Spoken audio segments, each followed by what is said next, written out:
Diawali dengan diterimanya informasi dari masyarakat mengenai dugaan adanya penyerahan sejumlah uang pada penyelenggara negara atau yang mewakilinya terkait pengkondisian pemenang tender proyek di Basarnas. TNI sangat mendukung pemberantasan korupsi. Jadi jangan beranggapan kalau misalkan TNI akan diamankan, tidak. Sudah kami bicarakan dengan pihak Puspom TNI dan juga Jampitmil ya. Tadi kita upayakan untuk dilakukan koneksitas. Tidak ada prajurit TNI yang kebal hukum, semua tunduk kepada aturan hukum. Kabasarnas RI periode 2021 sampai dengan 2023 jelas sebetulnya bahwa seorang militer itu tidak kebal hukum, seorang militer tetap tunduk pada hukum dan tidak ada seorang militer itu lepas dari hukum. Setelah kegiatan ini, setelah konferensi pers, kami berencana akan ke KPK untuk melaksanakan koordinasi.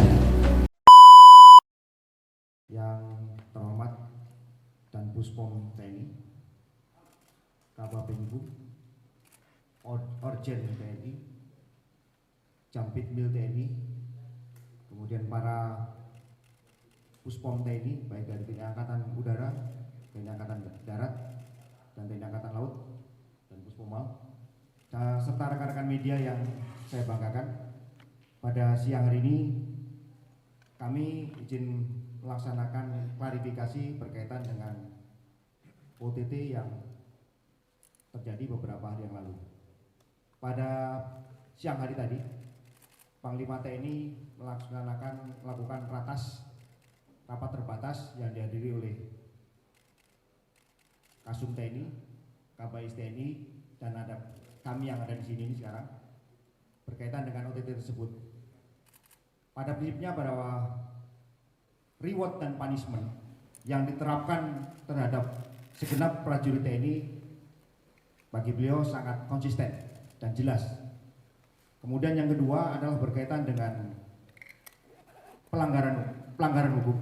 Penegakan hukum harus ditegakkan, namun jangan sampai melanggar hukum. Apalagi pelanggaran hukum ini dilakukan oleh penegak hukum. Kalau kita ketahui kemarin bahwa OTT yang terjadi atas nama Letkol ABC, kita ketahui alurnya adalah melakukan profiling dulu, kemudian pengutitan hingga penangkapan. Prosedur ini mestinya cukup panjang, dan dari pihak KPK sudah tahu bahwa ini adalah oknum TNI.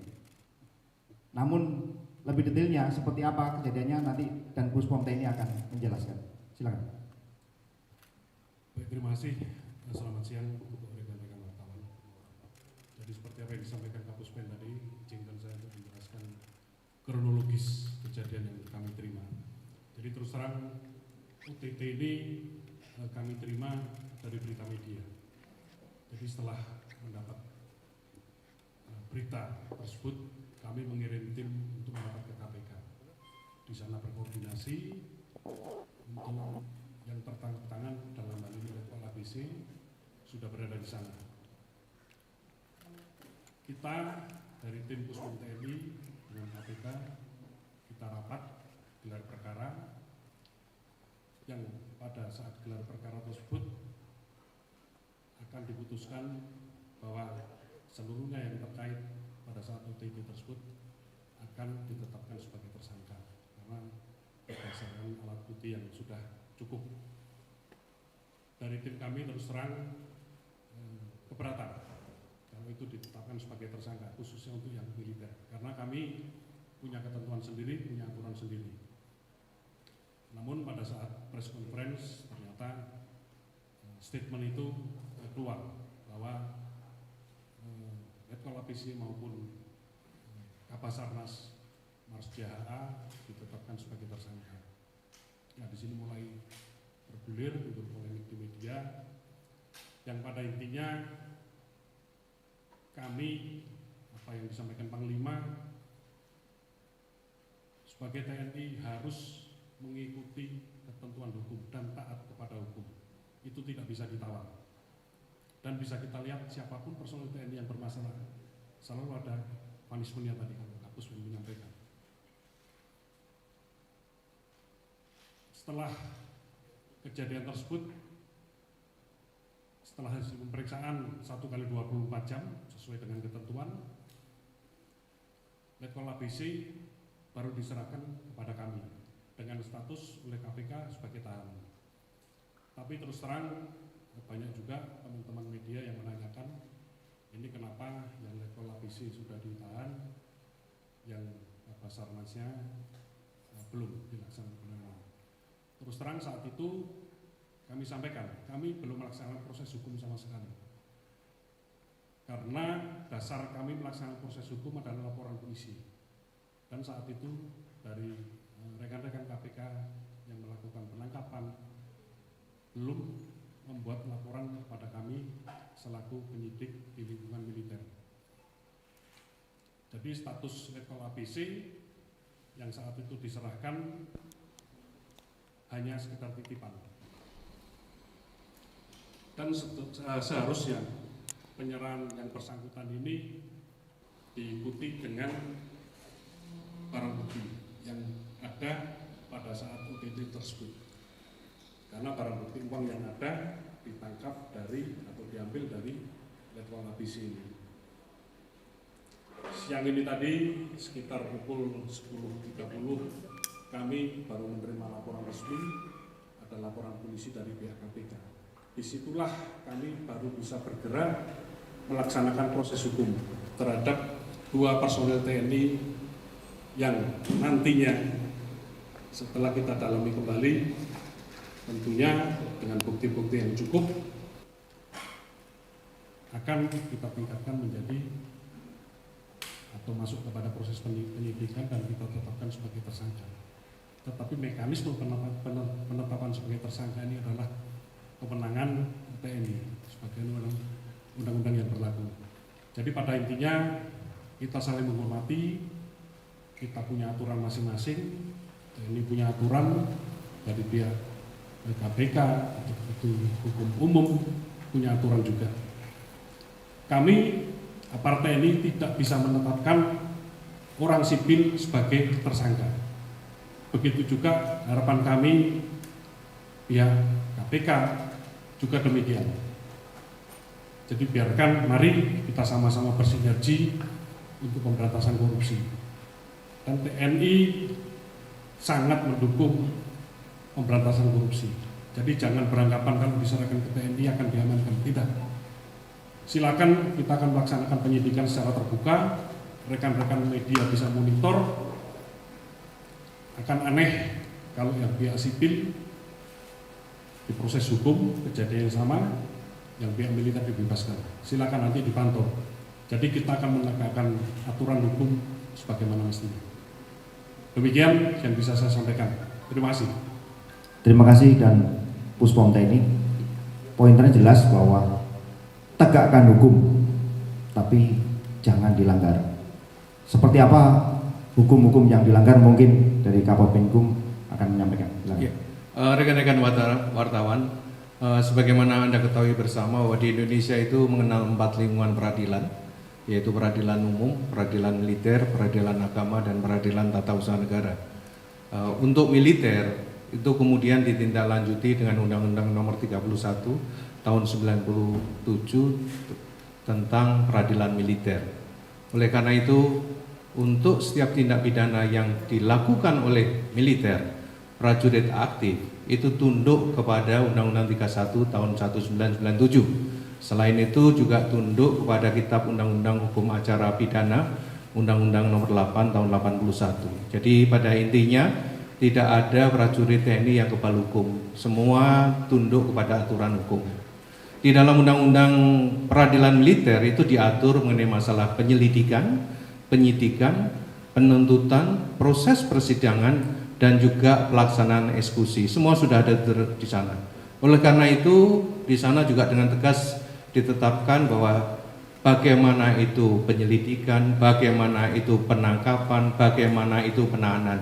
Khusus untuk penahanan, yang bisa melakukan penahanan itu ada 3. Yang pertama adalah Ankum, atasan yang berhak menghukum. Yang kedua adalah polisi militer. Kemudian yang ketiga adalah auditor militer. Jadi selain 3 ini itu tidak punya kewenangan untuk melakukan penangkapan dan penahanan.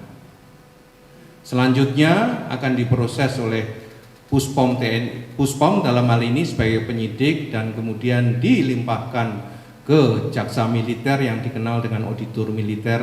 Selanjutnya melalui persidangan, dan Anda tahu semua persidangan di peradilan militer itu sudah langsung di bawah teknis judisialnya Mahkamah Agung.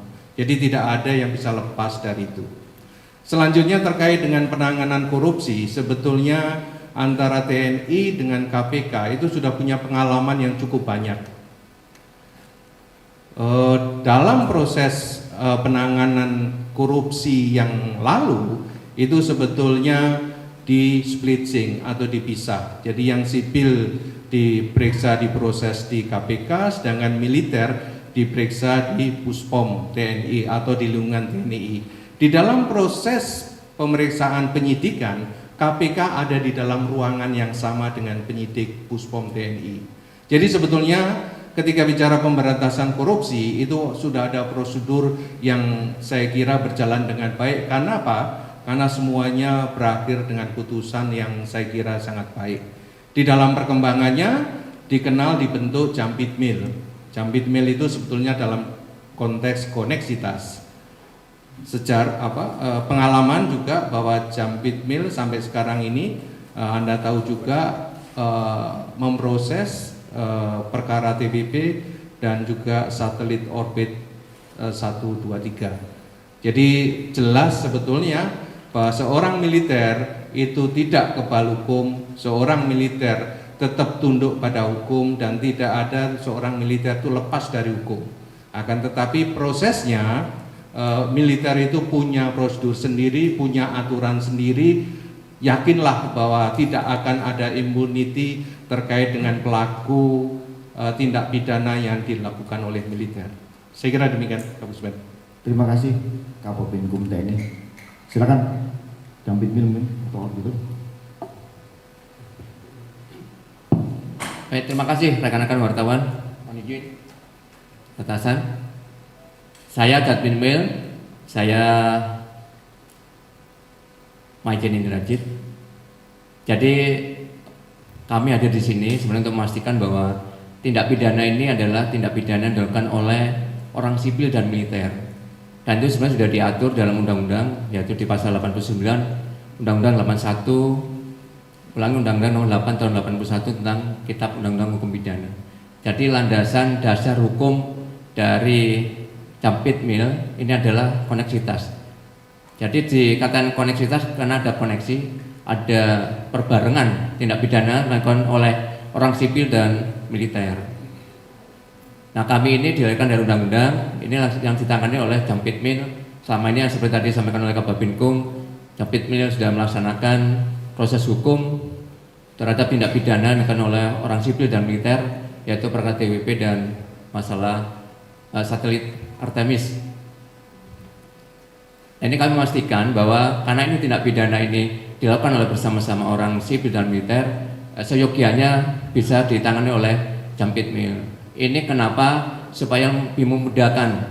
Jadi nanti kalau orang sipil seperti tadi sudah disampaikan oleh dan Puspom TNI tentang kesulitan tentang pemeriksaan tadi yang sudah diserahkan tapi ternyata barang bukti nggak diserahkan, sehingga nanti akan kesulitan juga melakukan pemeriksaan, melakukan penyidikan. Nah, kalau ini jadi satu dilaksanakan oleh tim penyidik dari KPK maupun penyidik dari militer yang ada di dalam organisasi Jampitmil. Jadi Jampitmil ini menjadi bagian atau organisasi baru yang ada di Kejaksaan Agung. Nah, seyogianya saran kami bisa ditangani oleh Jampitmil supaya nanti dalam proses-proses ini tidak ada kesulitan. Tentu saja bisa kita prediksi akan ada disparitas nanti dalam hal hukuman karena proses-proses ini kan berbeda gitu. Itu saja yang bisa kami sampaikan. Sekali lagi terima kasih. Terima kasih Jampitmil. Rekan-rekan media, tadi seperti saya sampaikan di awal bahwa ketika Panglima TNI melaksanakan rapat terbatas, seperti yang kita tahu bahwa sebelah saya ini adalah Dan Puspom TNI, Kababinkum, Capitmil, Orjen, kemudian di belakang ini ada dan Puspom AU, Puspom AD dan Puspomal. Jadi kami lengkap semua untuk tegas jadi menyampaikan bahwa tegakkan hukum, tapi penegak hukum jangan sampai melanggar hukum. Setelah kegiatan ini, setelah konferensi pers, kami berencana akan ke KPK untuk melaksanakan koordinasi. Silakan Pak. Silakan. Mike.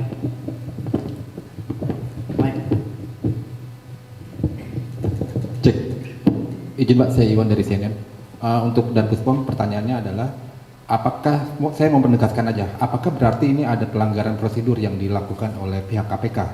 Itu aja Pak, pertama. Terus yang kedua, Pak HA ini, Pak Henry ini, sebentar lagi kan memasuki masa pensiun nih, sekitar mungkin seminggu atau 2 minggu lagi. Nah ketika beliau sudah pensiun, itu nanti tetap ditangani oleh Puspom atau karena dia udah balik ke sipil gitu Pak, apakah kemudian dikembalikan ke sipil? Itu Pak, terima kasih. Baik, terima kasih. Saya izin menjawab.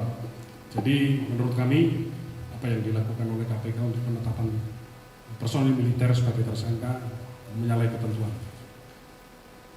Pertanyaan kedua, untuk Marsdia HA memang sudah memasuki masa pensiun, tetapi tindak pidana tersebut terjadi pada saat beliau masih aktif. Jadi kita lihat tempus deliktinya, waktu kejadiannya. Jadi tetap berdasarkan tempus delikti, yang menangani adalah kewenangan ada di polisi militer. Demikian, terima kasih. Ada lagi? Mike.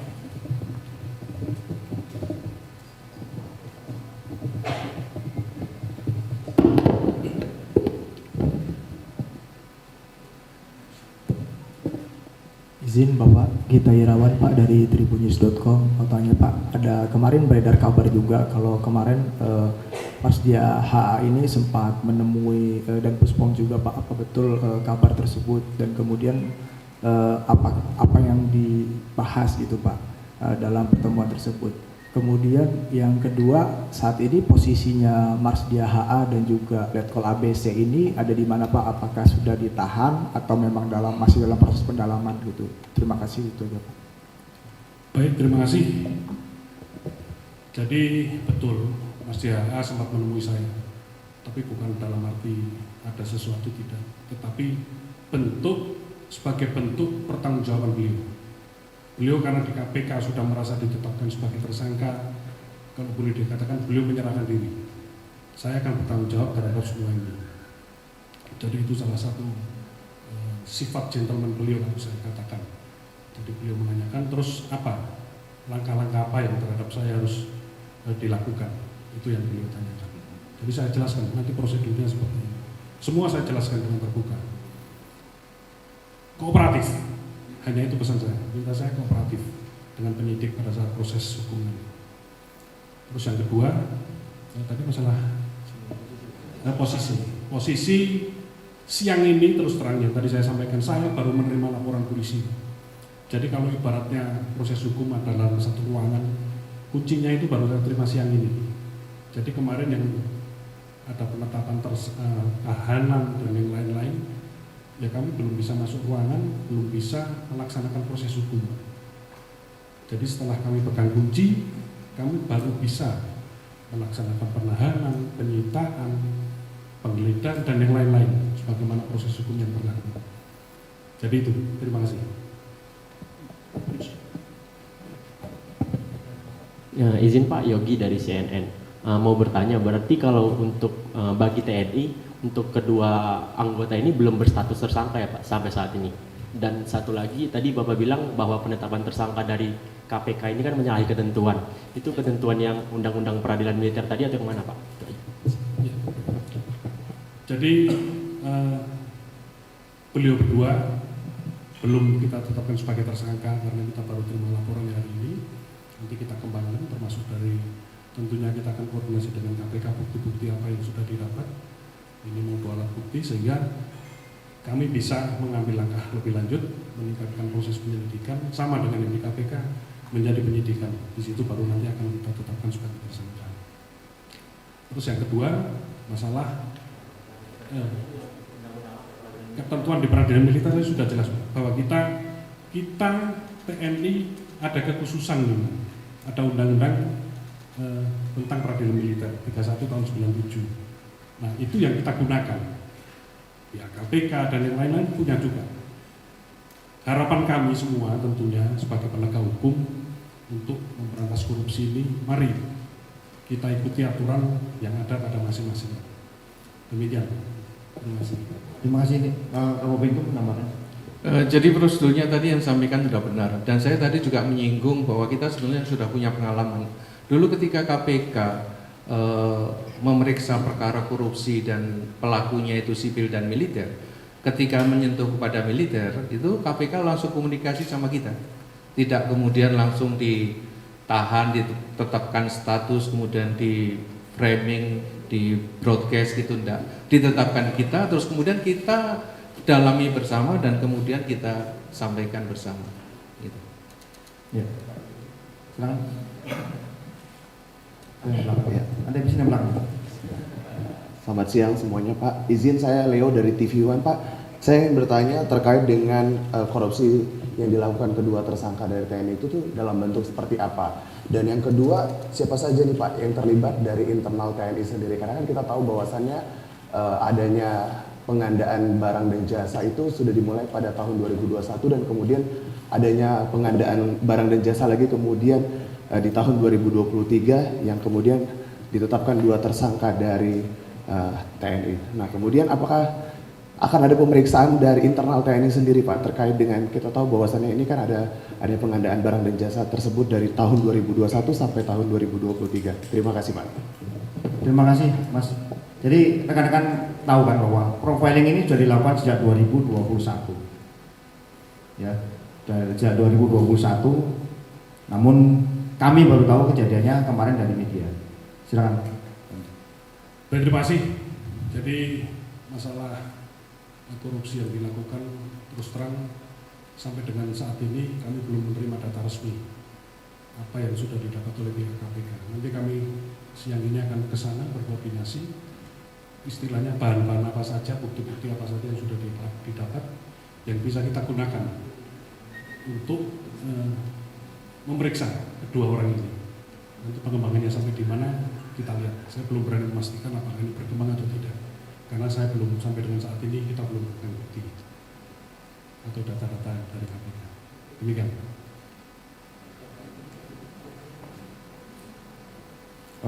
Tersangkanya, tanda kutip tersangka, sudah diserahkan, tapi barang bukti masih ada di KPK. Silakan dicermati sendiri kronologis seperti ini. Ya, silakan. Yang tadi belakang dulu, dari tadi ngacung terus. Pak izin mau nambahin boleh? Ini untuk penekanan saja. Kenapa kan sudah ada barang bukti yang memang ditahan pada saat KPK melakukan tangkap tangan seperti itu senilai 999,7 juta dan kemudian itu ditangkap langsung di dalam mobil tersangka yang merupakan anggota TNI. Nah kemudian kenapa barang bukti tersebut sampai saat ini belum diterima oleh Buspen TNI seperti itu Pak? Untuk memperjelas saja alasannya seperti apa? Mungkin lebih tepat ditanyakan ke sana, karena kita hanya menerima penyerahan dua orang ini. Jadi silakan nanti mungkin ditanyakan ke teman-teman kita di KPK kenapa itu tidak diberikan. Terus, atau nanti didiskusikan di teman-teman kenapa kok seperti itu. Ini yang tadi. Ini nggak mau pulang ya. Iya Pak, perkenalkan saya Bahtiar dari Merdeka.com. Ingin bertanya Pak, berarti kalau dari penjelasan Bapak-Bapak di depan, militer itu akan melakukan penyelidikan dan penyidikan ulang gitu ya Pak ya, yang saya tangkap seperti itu. Dan di sini kedepannya ini kan di sini juga ada Jampit Mil. Berarti kasus yang dari di KPK itu akan diambil ke Kejagung kah? Atau nanti ditangani oleh auditor di militer kah? Itu yang pertama Pak. Dan yang kedua, ya kita tahu Pak, kalau ini saya pengen minta tanggapan aja sih Pak dan pandangan dari bapak-bapak bahwa kita tahu kalau OTT itu kan cepat gitu ya Pak ya, cepat tangkapnya langsung cepat gitu ya, dan mungkin kalau ada pandangan yang kalau koordinasi dulu ntar keburu kabur itunya orangnya gitu ya. Nah itu bagaimana Pak pandangan dari bapak-bapak kalau karena kedua anggota TNI ini kan tertangkap dalam proses OTT gitu ya Pak ya. Satu Pak. Ya, OTT itu kan prosesnya panjang, tidak semena-mena ketemu di jalan langsung ditangkap, kan bisa koordinasi. Ya, silakan. Baik, terima kasih. Jadi kaitan dengan OTT tadi, ini saya sedikit luruskan bahwa memang serah terima uang itu ada di BRI, kan beritanya begini, di BRI, lapangan parkir BRI Mabes AR. Tetapi kedua orang ini ditangkap di luar markas besar TNI. Ini perlu saya tegaskan. Jadi khusus Letkol ABC ini ditangkap, kalau boleh saya katakan, di daerah Cipayung, di warung Soto Seger Boyolali dekat Polsek Cipayung. Nah, hanya di berita ditangkap di daerah Cilangkap. Nah, ini yang seolah-olah ini ditangkapnya di lingkungan Mabes TNI. Berikutnya soal koordinasi, apalagi pelaksanaan di sini. Kalau itu koordinasi baik dengan kita, tadi saya sampaikan. Kalau takut bocor, udah nggak usah ngasih awalnya. Kasih tahu Pak, jam sekian standby, nanti kami jemput, kami mau nangkap TNI Pak. Udah kita ikut Pak. Kita nggak akan tanya di mana masalah apa ya, kita akan ikut. Ini kan dekat sekali Pak di Mabes AR. Mungkin nggak usah ditangkap di luar, cukup di parkiran kita tangkap. Kita yang menangkap, mereka menangkap. Saya kira demikian. Ya, ada lagi? Selamat siang Bapak-Bapak, saya Sarah dari Metro TV. Sebenarnya mau menegaskan aja, jadi kapan ini dari Kabasarnas maupun dari Letkol ABC akan ditangkap oleh polisi militer TNI? Terima kasih. Terima kasih. Kalau kapannya mungkin dalam waktu secepatnya setelah kelengkapan administrasi untuk proses penyidikan sudah kita lengkapi. Jadi kita nggak usah khawatir rekan-rekan bahwa ini akan kita olor-olor supaya tetap dengan bukti-bukti yang ada. Hanya tadi kita perlu kelengkapan alat buktinya dari KPK. Saya kira sudah cukup.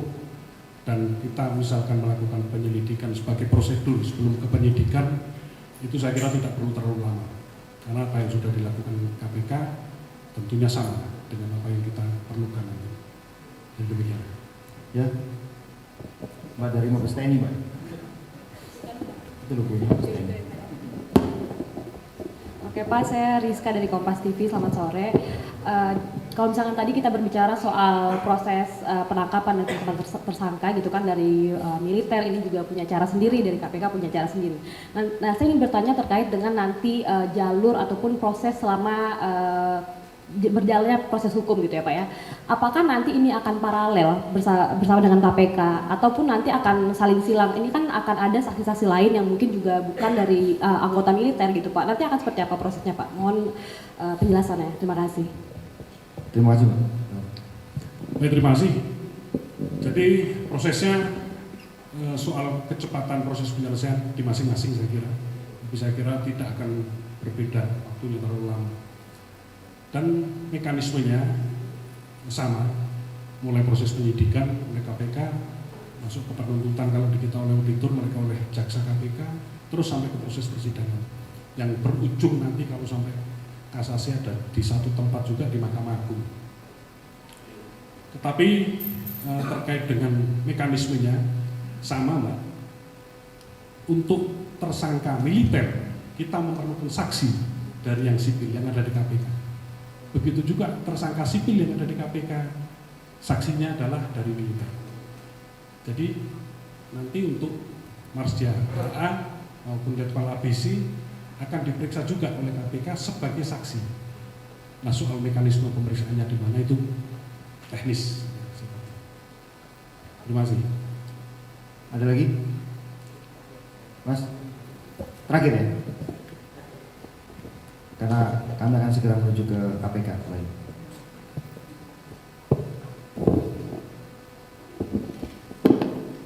Baik Pak, terima kasih. Saya Ade dari Tempo.